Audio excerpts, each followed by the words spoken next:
Welcome to O'Connor's Right Stand, where we plant our flag for American liberty and swing a sledgehammer at the bloated, tyrannical government strangling our freedoms. It's Tuesday, June 17th, and good morning, Patriots. I hope everyone is having an amazing day. I'm John O'Connor, your host, and I'm fired up you're joining me for this epic marathon of truth. Last week we tore into the Trump-Musk feud, and your feedback was awesome. Well, almost all of it, and I'll get to that shortly. So I want you to know I'm reading every single word of your comments and your messages. This movement's about us, the people standing shoulder to shoulder for the America our founders envisioned. A nation of liberty, not control, where the government serves us, not the elites.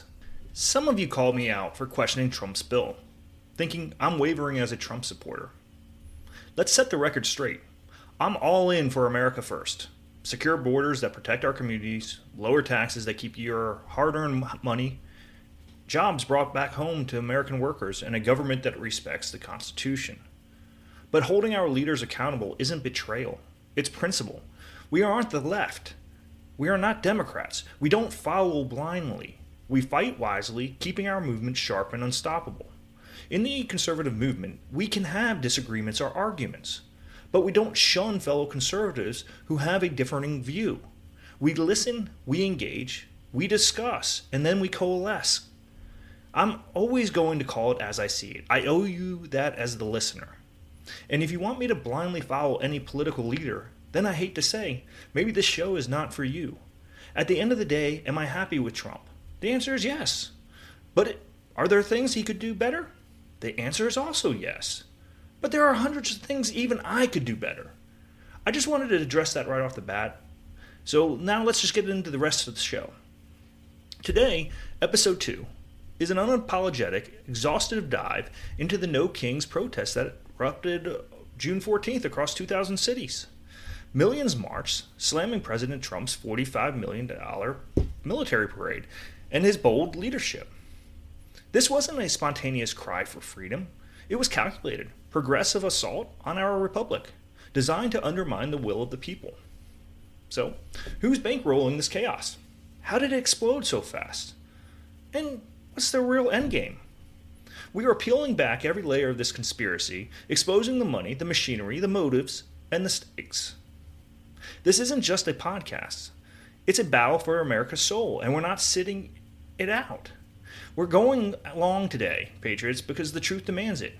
So grab your coffee, your energy drink, or your morning protein shake, buckle up, and let's stand tall for America, the America our founders bled for.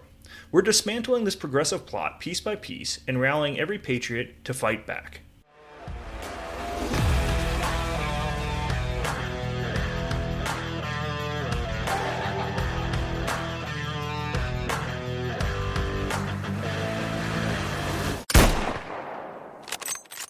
Let's dive into the heart of this, Patriots. Nothing as colossal as the No Kings protests, with 4 to 6 million people marching in over 2,000 cities on June 14th, happens without a mountain of cash. These weren't backyard rallies thrown together by concerned citizens. They were a high-budget, meticulously coordinated strike, timed to clash with President Trump's $45 million military parade celebrating the U.S. Army's 250th anniversary, his 79th birthday, and Flag Day. The 50-51 movement, backed by over 200 progressive organizations such as Indivisible, Move On, the ACLU, American Federation of Teachers, Communications Workers of America, orchestrated this operation like a military campaign. So, who's writing the checks? Who's got the motive, the means, and the audacity to pull this off? So, first up, Christy Walton, Walmart heiress, with a net worth of $19.3 billion. On June 8th, she bankrolled a full-page New York Times ad urging Americans to mobilize for No Kings Day. Walton's no newcomer to anti-Trump funding. She poured millions into groups like the Lincoln Project, which backed Kamala Harris in 2024, and the Welcome Pack, pushing pro-immigration narratives that undermine border security. Her ad screamed, "Save democracy!" But let's call it what it was. Partisan politics dressed up as principle. Trump's America First policies, trade deals that protect American workers from unfair competition, deregulation that frees small businesses from bureaucratic shackles, and border security that enforces our laws, threaten the globalist elite's grip on power. Walton and her ilk aren't fighting for the little guy. They're fighting to keep their influence over a system that prioritizes profits over patriotism. But Walton's just the visible tip of a much larger iceberg.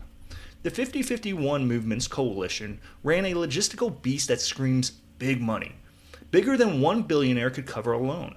They trained 18,000 volunteers across all 50 states, hosted an ACLU Know Your Rights call with 18,000 participants, and built interactive protest maps pinpointing every rally from Philadelphia's 100,000 marchers to Sitka's Alaska's 300.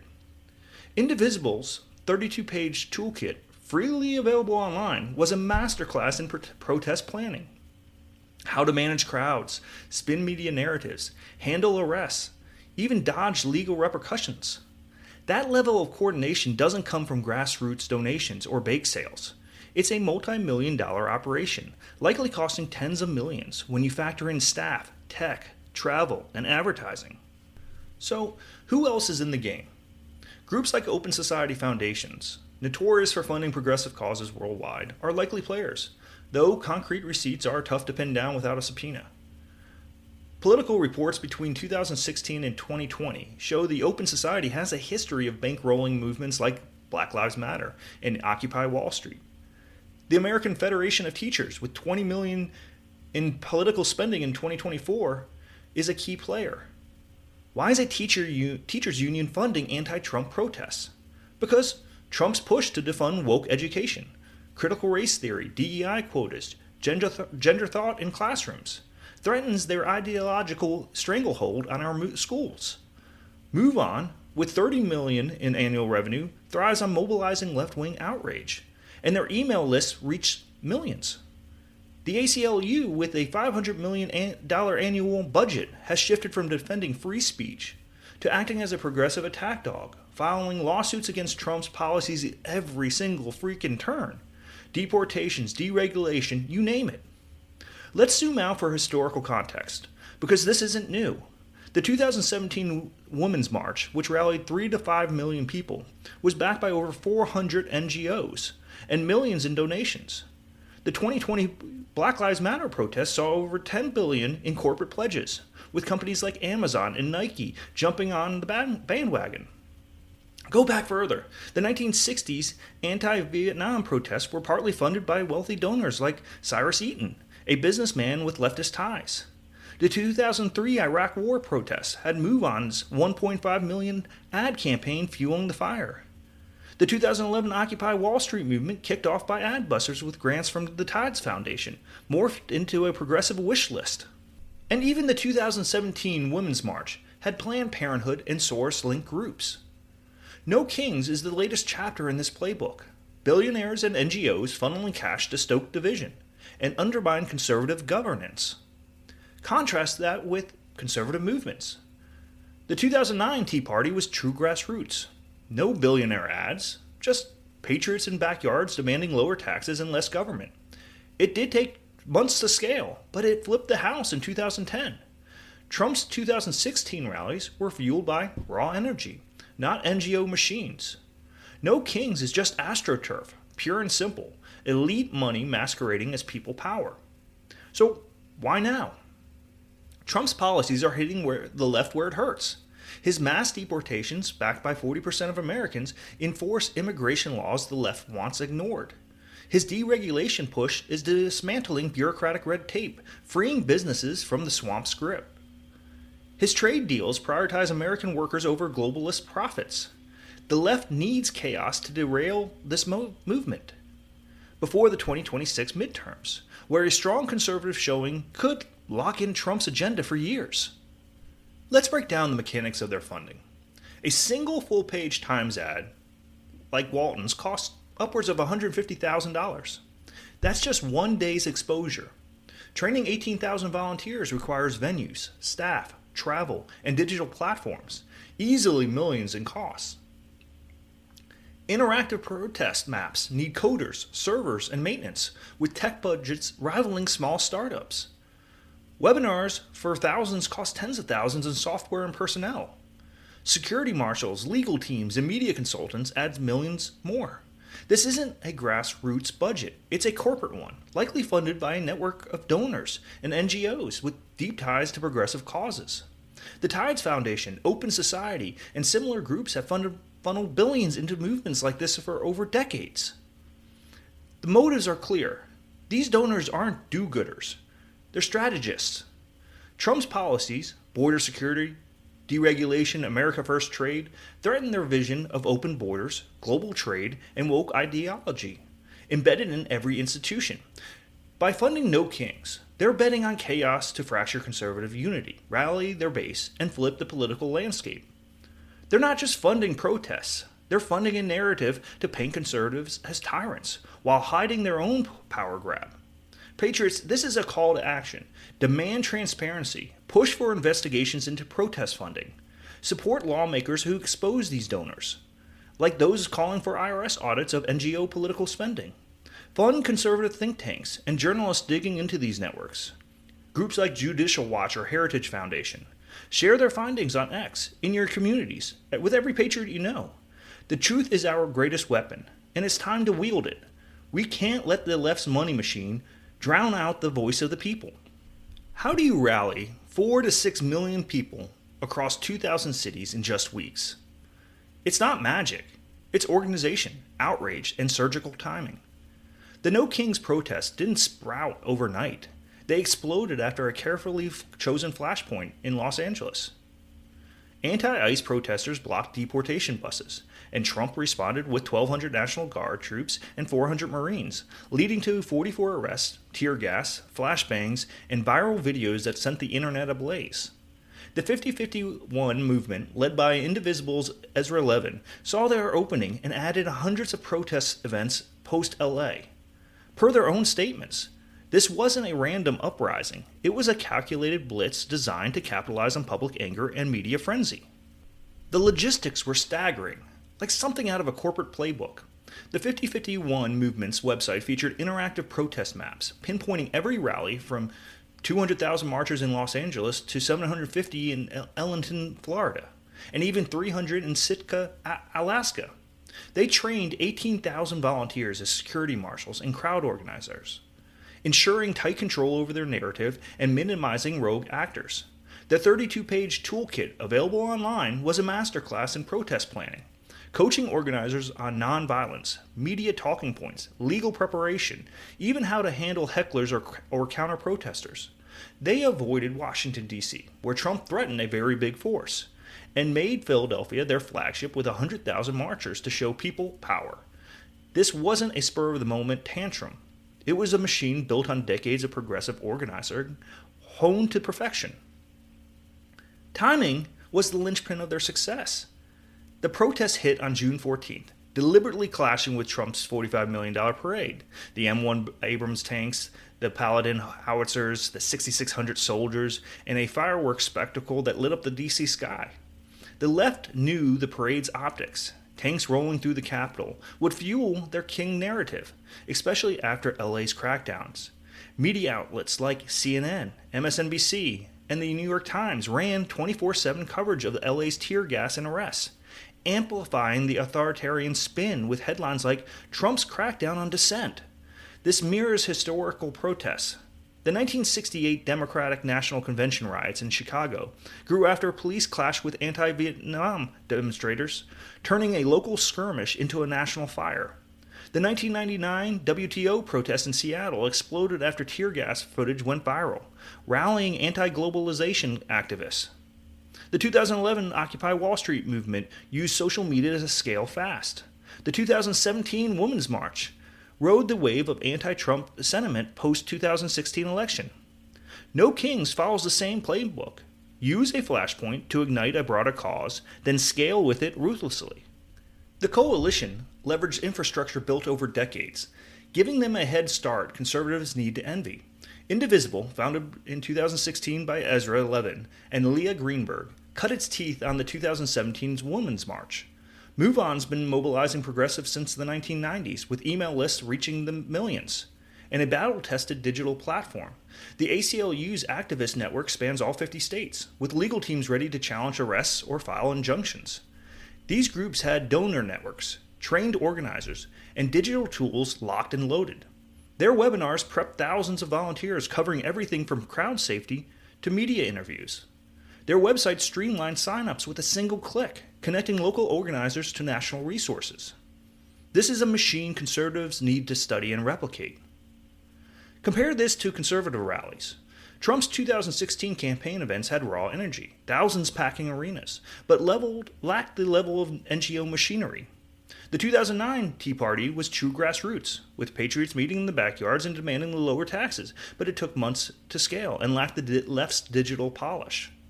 The 2020 Stop the Steal rallies were passionate but decentralized. Without the unified toolkit or training, no kings deployed. The left's speed is a wake-up call. Conservatives need to build our own infrastructure, organizer training, digital platforms, rapid response teams for causes like border security, tax cuts, or school choice. Imagine a rally for secure borders scaling to 2,000 cities in weeks. Our own maps, our own organizers, our own media push. It's time to build that machine. Let's talk about the speed itself. Planning 2,000 events in weeks requires not just passion, but cash and coordination. Christy Walton's June 8th ad was a public signal, but behind it lies a network of donors and NGOs who saw LA's crackdown as their cue to escalate. The LA crackdowns were the perfect spark. The 50-51 movement's toolkit urged organizers to amplify the LA narrative, coaching them to frame Trump as a dictator. Media played along, with CNN running a segment titled Trump's Authoritarian Turn and MSNBC hosting panels on democracy under threat. This wasn't organic growth. It was a manufactured wave, built on outrage and infrastructure. The left's speed wasn't just about LA. They'd been prepping for this moment since Trump's 2024 victory, building on their April 2025's handoff protest against his early policies like immigration crackdowns and deregulation. Overall, the 50-51's movement coalition, 200-plus groups, had email lists, donor networks, and trained organizers ready to pivot. Their webinars covered everything from protest safety to legal rights, ensuring volunteers were prepped and unified. Their website maps weren't just a tool, it was a psychological weapon, showing progressives a nationwide movement they could join with a click. This is mobilization at scale, and it's why No Kings went from a spark to a wildfire in weeks. Conservatives and patriots, we need to match this hustle. The left's infrastructure gives them a head start, but our resolve is stronger. Start locally, join GOP chapters, attend town halls, run for school boards, train activists to rally fast, like the left's 18,000 volunteers. Build digital platforms, apps, websites, email lists to mobilize patriots in days, not months. Use our websites to share strategies, connect organizers, and plan rallies for our priorities: border security, tax cuts, and ending woke education. The left is not sleeping. They are prepping for 2026 midterms and the 2028 presidential election, using No Kings to test their mobilization muscle. They're betting on chaos to fracture conservative unity. Patriots, we can't let them outmaneuver us. Let's build our own machine and fight back. The No Kings protesters waved signs reading, "No thrones, no crowns, no kings," and chanted, "Democracy!" from Philadelphia to San Francisco, from Chicago to small-town Wyoming. Sounds patriotic on the surface, but patriots, don't buy the hype.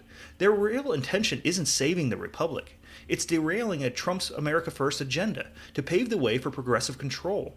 The 50-51 movement's websites list their grievances: Trump's mass deportation, defiance of court orders, slashing public services, and what they call civil rights attacks. Let's unpack this nonsense and expose their true motives layer by layer. Start with deportations. Trump's enforcing immigration laws, targeting illegal entries. The left calls it cruel, but it's common sense. Secure borders protect American workers, communities, and sovereignty. Without borders, we're not a nation. We're a free-for-all. Court defiance. Trump's pushing back on activist judges who block conservative policies, like halting deportations or deregulation. These judges aren't neutral arbiters. They're progressive operatives in robes, undermining the will of the people who elected Trump. Slashing public services. That's about cutting bloat. Programs driving our almost 37 trillion in national debt.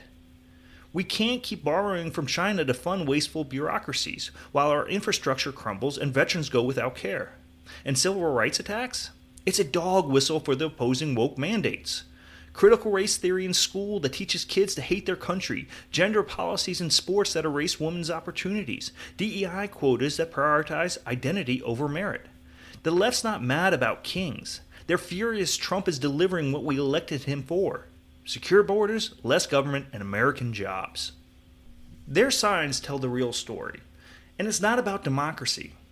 In San Francisco, marchers held banners reading, "From Palestine to Mexico, border walls must go," tying their cause to globalist open border fantasies. In Philadelphia, federal employees don't work for kings, implying Trump's a dictator when he's enforcing laws passed by Congress. In Hawaii, no dictator day, a cheap shot at a president executing his mandate. In Alaska, some chanted, "For King Salmon." Cute, I guess, but it shows their scattershot agenda. More about vibes than substance. This is about open borders, globalism, and woke ideology, not protecting the republic.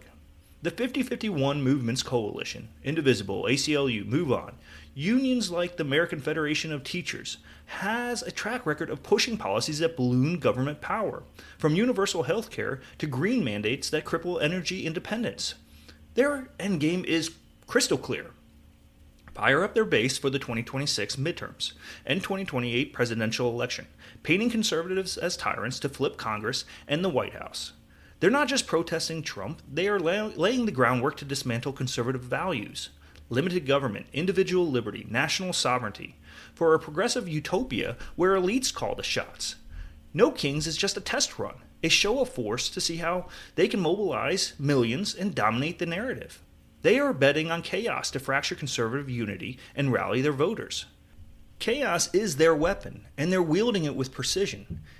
Incidents like tear gas in LA after bottles were thrown, and a politically motivated shooting in Salt Lake City, as well as 4 protesters struck by a car in San Francisco, feed their narrative of a nation under siege. But who exactly benefits? Oh, it's the swamp, the elites, the bureaucrats, the NGOs, who thrive on division.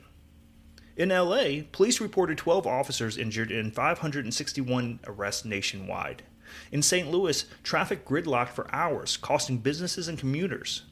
Small towns like Pinedale, Wyoming, with only 200 marchers, strained local police budgets. This disruption isn't progress. It's calculated to destabilize communities and paint Trump as the villain. The left's framing these incidents as proof of authoritarianism, but they're the ones stoking the fire. History gives us perspective, and it's a playbook conservatives need to study. In 1968, the left called Nixon a warmonger to rally protesters. Today, it's Trump is a king. The playbook's old. Pick a noble cause, twist it to divide, and mobilize. The parade's optics played right into their hands, and we need to own it. I'll be straight, $45 million for tanks, jets, and fireworks stings when conservatives hate big spending. The parade honored our military, but the price tag and DC setting gave the left ammo to cry, "King." Trump's intent was patriotic, not ego-driven, but conservatives must call out missteps to keep our movement credible. The left wants us defending parade costs, instead of uniting for our own priorities: border security, lower taxes, and ending woke nonsense. They're betting on chaos to wear us down. Their real intention goes beyond protests. It's about reshaping America into a progressive dystopia. Open borders that erode sovereignty. Global trade that prioritizes profit over American workers. And woke ideology embedded in schools, workplaces, and government. This is a long game. 2026, 2028, 2032, and beyond. They're not just protesting Trump. They are laying the groundwork to dismantle the conservative values that make America great. Patriots, we need to see through their game. This isn't about democracy, it's about control. The left's using no kings to test their mobilization muscle, rally their base, and sow division. We can't let them win. Our response must be strategic. Unite behind America First policies, expose their motives, and build a movement that outlasts their chaos. Demand accountability from lawmakers. Support conservative media and think tanks. Organize rallies for our own priorities. The left's playing chess, and it's time we match their moves with our own. Folks, the No Kings protests are a red alert for every American who values liberty over tyranny. This isn't just about the $45 million parade. It's a progressive conspiracy bankrolled by billionaires like Christy Walton and NGOs like Indivisible to derail Trump's America First agenda and reshape our nation into a woke globalist nightmare. The parade's cost wasn't our finest hour. Conservatives don't cheer big spending, and it handed the left a talking point to cry king. But Trump's fighting for what we elected him for: secure borders that protect our communities, less government that frees our businesses, American jobs that lift our workers.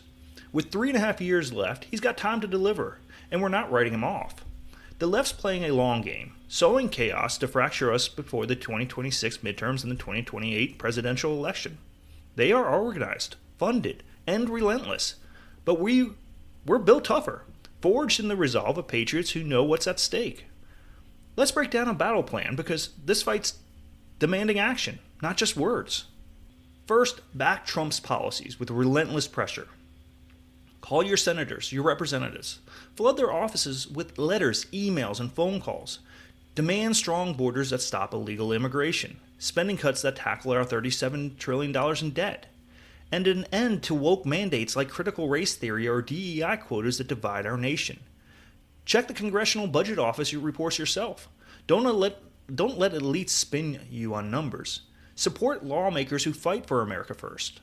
Trade deals that protect our workers, deregulation that unleashes our economy, immigration laws that prioritize our citizens. Hold rhinos accountable. Primary those who bend to the swamp. Every call, every vote, every letter builds our momentum. Second, expose the money trail behind these protests. Demand transparency. Push for investigations into donors like Christy Walton, NGOs like Indivisible, and groups like the Open Society Foundations. The left hides behind democracy, but their cash flow tells the truth. Support lawmakers calling for IRS audits of NGO political spending. Fund conservatives think tanks like Heritage Foundation, or journalists like those at Judicial Watch who dig into these networks. Share these findings on X, in your communities, with every patriot you know. The truth is our greatest weapon. Wield it like a sword. Expose the elites who think they can buy our republic. Third, unite for 2026 and beyond. Build a movement that outworks the left. Join local GOP chapters, attend town halls, run for school boards or city councils. Vote in primaries to oust the Republicans who sell out our establishment. Organize rallies for our priorities. Train activists to mobilize fast. Build digital platforms, apps, websites, email lists to rally patriots in days, not months. Use our conservative websites to share strategies, connect with organizers, and plan events. The 2009 Tea Party flipped the House in 2010 with backyard meetings and just sheer grit. We can do the same, but bigger, smarter, faster. Hell, you just even share this episode with someone that might be interested. Think long term. The left's playing a 50-year game to lock in progressive control, from schools to courts to Congress. We need to match it. In the 1980s, Reagan built a conservative machine, think tanks, media, grassroots, that lasted decades. We need that now.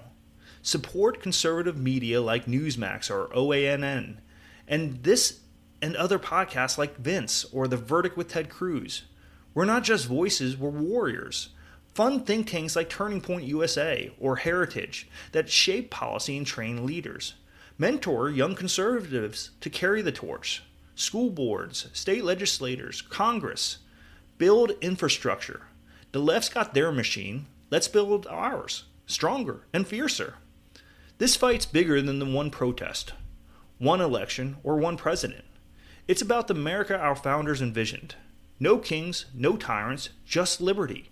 The No Kings crowd wants you distracted, divided, and defeated. They are betting on chaos to wear us down, to make us give up. But we're patriots, forged in resolve, fueled by truth, driven by the fire of freedom. Every call you make to your senator, every rally you join, every vote you cast in 2026 builds our movement. Together, we'll dismantle this progressive conspiracy and secure an America where freedom reigns, where the people, not the elites, call the shots. Well, it's about that time, folks. I hope everyone got something from this episode. In truth, the idea really came from my father while we were talking over Father's Day weekend. He was asking, how did this No Kings protest get so big so quick? I was on my exercise walk while talking with him and started seeing the masses build in downtown Knoxville, Tennessee. On the drive back home, that's when the idea clicked and my research began. So, thank you, Dad. And this is John O'Connor, holding the line unapologetically. Stay strong, stay fierce, and I'll see you next time.